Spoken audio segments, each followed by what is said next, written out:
Magandang umaga, Pilipinas. Live mula sa Pag-asa DOST. Alamin naman natin kung ano yung magiging lagay ng panahon sa mga susunod na oras.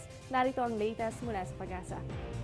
Fair weather ang mararanasan natin sa buong kapuluan ngayon dahil sa nakikita ng Pag-asa, wala na mga weather disturbances na makakaapekto sa loob po yan ng Philippine Area of Responsibility ngayon at sa mga susunod pang araw. Tanging weather system lamang na region high pressure area at itong easterlies ang umiiral dito po yan sa loob ng Philippine Area of Responsibility. Kaya asahan po natin ang mainit at malinsangan na panahon sa buong kapuluan. Ganun pa man, meron pa rin po tayong chance ng mga isolated rain showers or thunderstorms.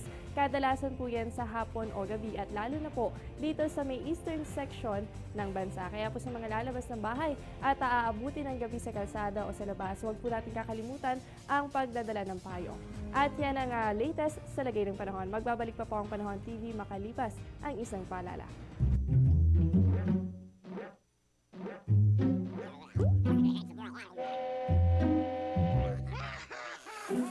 Worried kung nasaan ang package mo? Sa Air 21, worry-free!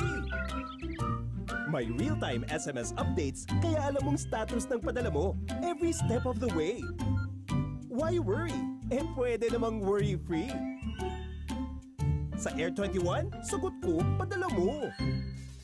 Patuloy po tayong nakamonitor sa mga pangunahing dam sa bansa. Isa na nga dito, ang Angat Dam na meron pong tatlong purpose. Mamaya tatalakayin natin kung ano nga ba ang ibinibigay sa atin ng Angat Dam.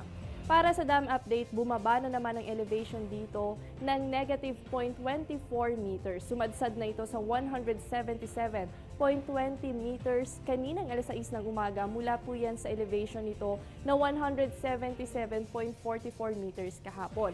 Para po maintindihan natin ng maayos, ang tubig dito sa Angat Dam ay magmumula po yan o diretso po yan dito sa hydroelectric power plant para po magbigay ng kuryente sa nasasakupan nito. Pagkatapos niyan ay diretso naman ito sa Bustos Dam na siyang nagbibigay ng irigasyon para po sa Bulacan at ganoon din sa ilang parte dyan po sa Pampanga. At pagkatapos naman po niyan ay diretso yan dito sa may Ipu Dam na magbibigay naman ng tubig sa Lamesa Dam na siyang nagbibigay o nagpo-provide ng water supply dito po yan sa Metro Manila. Mga kababayan, ang Angat Dam po ay nasa Norsagaray, Bulacan. Ito ang nagbibigay ng 1.05 billion gallons of water or katumbas yan ng 97% na tubig dito sa Metro Manila, maging sa mga kalapit nitong lugar.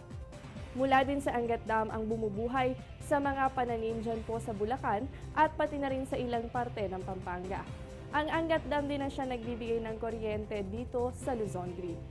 Marami ang nakasandal dito sa Angat Dam kaya sa patuloy nitong pagbaba, marami rin ang maaapektuhan. Nangunguna na nga po dyan ang Bustos Dam kung saan kinukuha ang supply para sa irigasyon ng mga sakahan. Dito sa Panahon TV, kasama nyo kami sa kampanya para sa pagtitipid ng tubig. Tandaan natin na gamitin ang wasto ng tubig na hindi masayang ang kakarampot na natitirang tubig dito po sa Angat Dam, lalo na ngayon na tayo ay nasa panahon pa rin ng tag-init.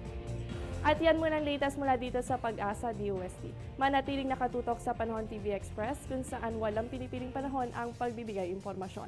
Ako ang inyong nakasama, ang inyong weather body, Jessie Basco, na nagsasabing walang daday sa taong may alam at laging handa. Magandang umaga.